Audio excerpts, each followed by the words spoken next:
Dr. Chopra, it is a privilege to get to talk to you this morning. Thank you for joining me to talk about the sessions with Draymond Green.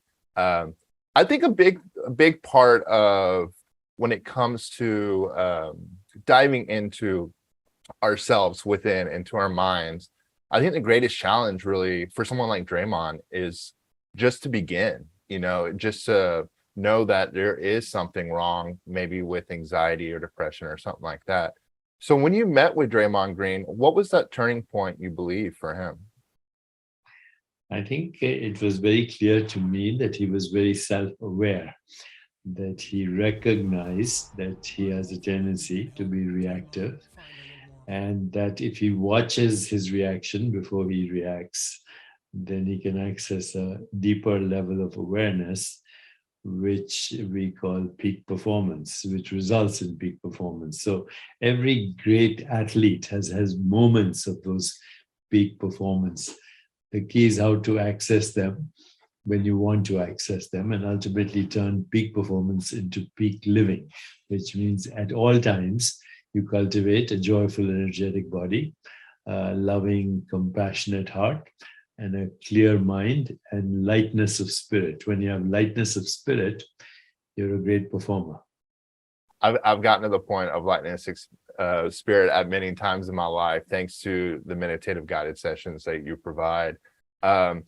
Is it a struggle within our consciousness that we're battling, or is our consciousness battling our physical body and the need for dopamine and serotonin? The reason I ask this is, as somebody who has Tourette syndrome, I know there is chemical needs within my body that cause certain things to happen, whether anxiety or depression. But I was curious with you, is it a battle between our consciousness and our body, or within our consciousness itself? No, the body and the mind are one unified experience, and the mind is always agitated. Doesn't matter. So the word peace of mind is an oxymoron. The mind is never at peace. It's vacillating between pleasure and pain, between what we call sadness and happiness, between joy and suffering. You have to go beyond the mind. And when you go beyond the mind, then you go to the stillness, which we call awareness, which regulates, if you allow it to, both your mind and body at the same time. So the key is not the mind, not the body, but the source of all experience, which in spiritual traditions is called the soul or the spirit, but today we call it consciousness or awareness, which is not the mind. The awareness of the mind is not the mind. It is more fundamental. It's beyond space-time. And that's where ultimately we access a field of infinite creativity, infinite joy, infinite stillness, insight, intuition, imagination, and transcendence. Athletes know that experience. They have that experience, but then they hunger to capture it again. Yeah, mountaineering myself, when I'm on a mountain, I zone in, into the climb, because you can't think of anything else. So like you're talking about in the episode, getting into that zone. How do we break through the societal stigma I feel like we sometimes get when you and I, these conversations that we're trying to have with other people? Because I feel like at times we are battling what I like to call it geopolitical groupthink, to where people like to think like those around them. And I always challenge someone. I'm like, so if you weren't born in Houston, or if you weren't born in LA, say you're born in like Europe or Africa or Asia, the way that you think would be different. How do we break through these societal stigmas to get people to at least dive into this a little bit? I think the first thing is to be self-aware, to know that the mind and you are two different things. Your mind is a modification of your awareness that happens through just what you said, the hypnosis of social conditioning.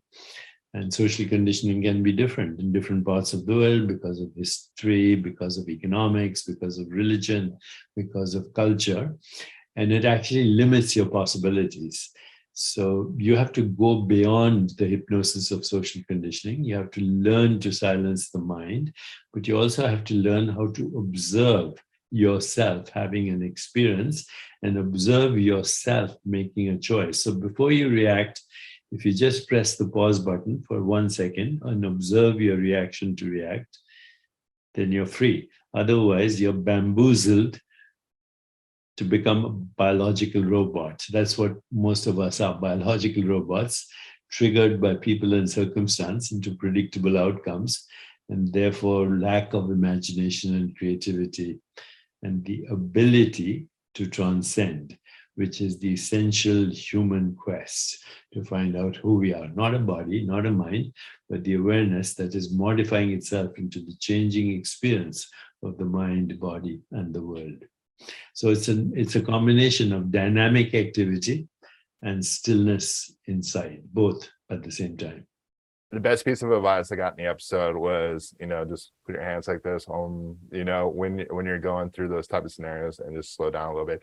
I got to mention just real quick, you now have an app on iOS and on Android that people can have free meditation sessions. If you could just tell us a little bit about that, just real quick. Just go on iOS or Android and download Chopra, and you'll get this app that deals with every aspect of well-being: physical, emotional, mental, and spiritual, and environmental.